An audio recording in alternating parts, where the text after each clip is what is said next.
ஸ்ரீ குருப்பியோ நமஹ. ஸ்ரீமன் நாராயணீயம் 54வது தசகம். காளியன் வரலாறு.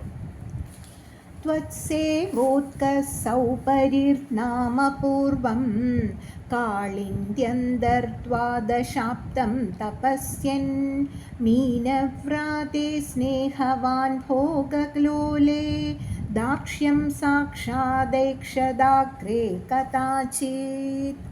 இந்த 54வது ஸ்லோகத்தில் பட்டதிரி காளியன் வரலாறை வர்ணிக்கிறார். அதில் 1வது ஸ்லோகத்தில் பட்டதிரி குருவாயூரப்பனை பார்த்து சொல்கிறார், முன்பு உன் பக்தன் சௌபரி என்ற முனிவர் உன்னையே நினைத்து யமுனை ஆற்றில் மூழ்கி 12 ஆண்டுகள் தவம் செய்தார். அப்பொழுது விஷய சுகத்தில் ஈடுபட்ட மீன்களிடம் அன்பு கொண்டார். இப்படி ஒரு சமயம் கருடன் வருவதை கண்டார் அல்லவா குருவாயூரப்பா? இன்னும் குருவாயூரப்பனை பார்த்து பட்டதிரி சொல்கிறார். त्वत्वाहं तं सक्षुतं दृक्षसूनुं मीनं कञ्चिच्चक्षतं लक्षयन् स तप्तश्चित्ते शब्दवानत्र चित्वं जन्तून् भोक्ता जीवितं चापि मोक्ता. இந்த 2வது ஸ்லோகத்தில் கருடனை அந்த சௌரப முனிவர் சபிக்கிறத பற்றி வர்ணிக்கிறார். அவர் குருவாயூரப்பனை பார்த்து சொல்கிறார், ஓ குருவாயூரப்பா, உன் வாகனமான கருடன் பசியால் ஒரு மீனை தின்றது. இதை கண்ட முனிவர் மிகவும் வருந்தி அந்த கருடனை பார்த்து, இனிமேல் நீ இந்த இடத்தில் உயிர்களை தின்றால் உன் உயிரையும் இழைப்பாய் என்று சபித்தார் அல்லவா குருவாயூரப்பா? குருவாயூரப்பனை பார்த்து பட்டதிரி சொல்கிறார். தஸ்மின் காலே காளியக்ஷ்வேலதர்பாத் சர்பாராதே கல்பிதம் பாகமஸ்னன் தேன க்ரோதாத்வத்பதாம்போஜபாஜா பக்ஷட்சிப்தஸ்தத்துராபம் பயோகாத். இந்த 3வது ஸ்லோகத்தில் காளியன் காளிந்தி மடுவை வந்தடையறதை வர்ணிக்கிறார் பட்டதிரி. அவர் குருவாயூரப்பனை பார்த்து சொல்கிறார், ஓ குருவாயூரப்பா, காளியன் என்ற அசுரன் விஷமத்தால் பாம்புகளுக்கு எதிரியான கருடனுக்காக வைக்கப்பட்ட பாகங்களை தின்று வந்தான். இதையறிந்த கருடன் உன் பாத கமலங்களை அடைந்து தன் இறக்கையால் அவனை அடித்து விரட்டினான். அந்த காளியன் கருடன் வர முடியாத அந்த காளியத்தை வந்து அடைந்தான் அல்லவா குருவாயூரப்பா? குருவாயூரப்பனை பார்த்து பட்டதிரி சொல்கிறார். घोरे तस्मिन् सुरजानिरवासे धीरे वृक्षा विक्षताश्वेलवेगात् पक्षिप्रादाभेदुरप्रेपदन्दकारुण्यार्द्रं त्वन्मनस्तेन जातम्. இந்த 4வது தசகத்தில் பட்டதிரி குருவாயூரப்பனை பார்த்து சொல்கிறார், ஓ குருவாயூரப்பா, கொடியவனான காளியன் அந்த யமுனை ஆற்றில் வசித்து வந்தான். அப்பொழுது அவனின் விஷ கடுமையால் கரையில் இருந்த மரங்கள் அழிந்தன. வானில் பறந்த பறவை கூட்டங்கள் கீழே விழுந்தன. உடன் இதை கண்ட நீ உன் மனதில் மிகுந்த கருணையால் உன் உள்ளம் கசிந்தது அல்லவா குருவாயூரப்பா? குருவாயூரப்பனை பார்த்து பட்டதிரி சொல்ற.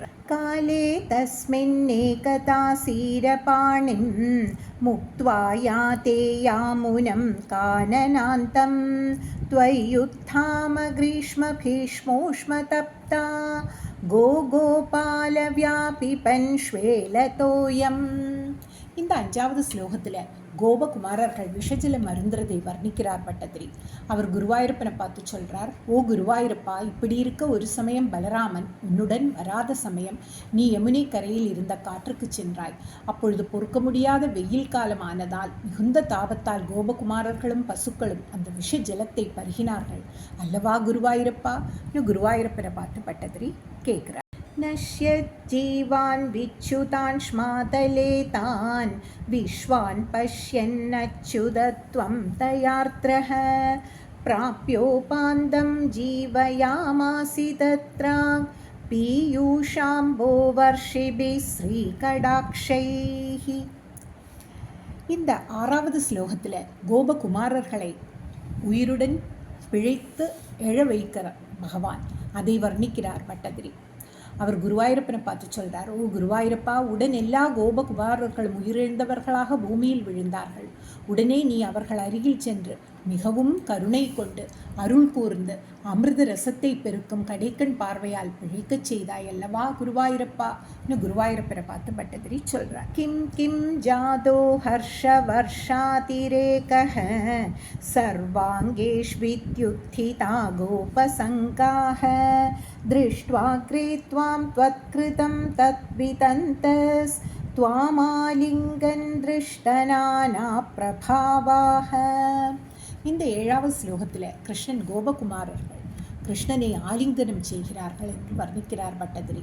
அவர் குருவாயூரப்பனை பார்த்து சொல்றார், ஓ குருவாயூரப்பா, கோபகுமாரர்கள் எல்லாவற்றிலும் ஆனந்தமாகிய அமிர்த பெருக்கு ஓடுகிறதே என்று கூறிக்கொண்டே எழுந்தார்கள். அருகில் உன்னை கண்டார்கள். உன் பெருமைகள் பலவற்றை அவர்கள் அறிந்திருந்தார்கள். இது முன்னால் செய்யப்பட்டதே என்று அறிந்து உன்னை ஆறத் தழுவி கொண்டார்கள் அல்லவா குருவாயூரப்பா.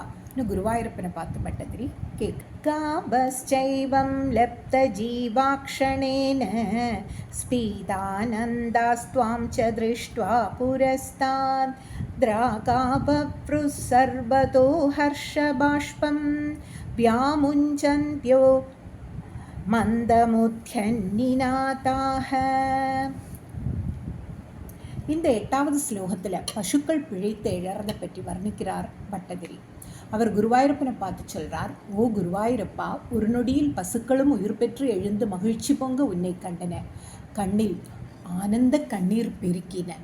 மெதுவாக குரல் கொடுத்த பசுக்கள் உன்னை 4 திசையிலும் சூழ்ந்து நின்றன அல்லவா குருவாயூரப்பா.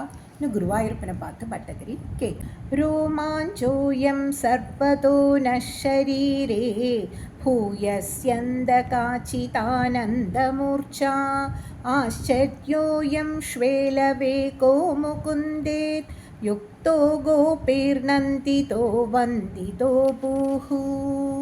இந்த 9வது ஸ்லோகத்தில் கோபகுமாரர்களின் ஆனந்தத்தை வர்ணிக்கிறார் பட்டதிரி. அவர் குருவாயூரப்பனை பார்த்து சொல்றார், ஓ குருவாயூரப்பா, கோபகுமாரர்கள் உன்னிடம் முகுந்தா எங்கள் உடலில் எங்கும் ரோமாஞ்சம் உண்டாகிறது. சொல்ல முடியாத ஒருவித ஆனந்த மூர்ச்சை அதிகமாக உள்ளது. இந்த விஷ வேகம் ஆச்சரியமாக உள்ளது என்று கூறி உன்னை கொண்டாடி வணங்கினார்கள். அப்பொழுது நீயும் மகிழ்ச்சி அடைந்தாய் அல்லவா குருவாயூரப்பா. குருவாயூரப்பனை பார்த்து பட்டதிரி சொல். ஏவம் பக்தான் முக்த ஜீவானபித்வம் முக்தாபாங்கைரஸ்தரோகாம் ஸ்தனோஷி தாத்ருத்பூதஸ்பீதகாருண்யபூமா ரோகாத்பாயா வாயுகேஹாதிநாதவாசாம். இந்த 10வது ஸ்லோகத்தில் பட்டதிரி குருவாயூரப்பனிடம் பிரார்த்தனை பண்ணுகிறார். அவர் குருவாயூரப்பனை பார்த்து சொல்றார், ஓ குருவாயூரப்பா, இப்படி உன் பக்தர்கள் உயிர் இழந்தாலும் அவர்களுக்கு உயிர் பிழைக்கச் செய்கிறாய். அளவு கிடந்த கடைக்கண் கருணை நிரம்பிய குருவாயூரப்பா, நீ என்னை வியாதியிலிருந்து காக்க வேண்டும் என்று பட்டதிரி வேண்டுகிறார். அப்படியே நாமும் குருவாயூரப்பன் மலரடிகளில் விழுந்து பிரார்த்திப்போம். ஆயுர் ஆரோக்கியத்துக்கு வேண்டி. சர்வத்ர கோவிந்த நாம சங்கீர்த்தனம் கோவிந்த கோவிந்தா.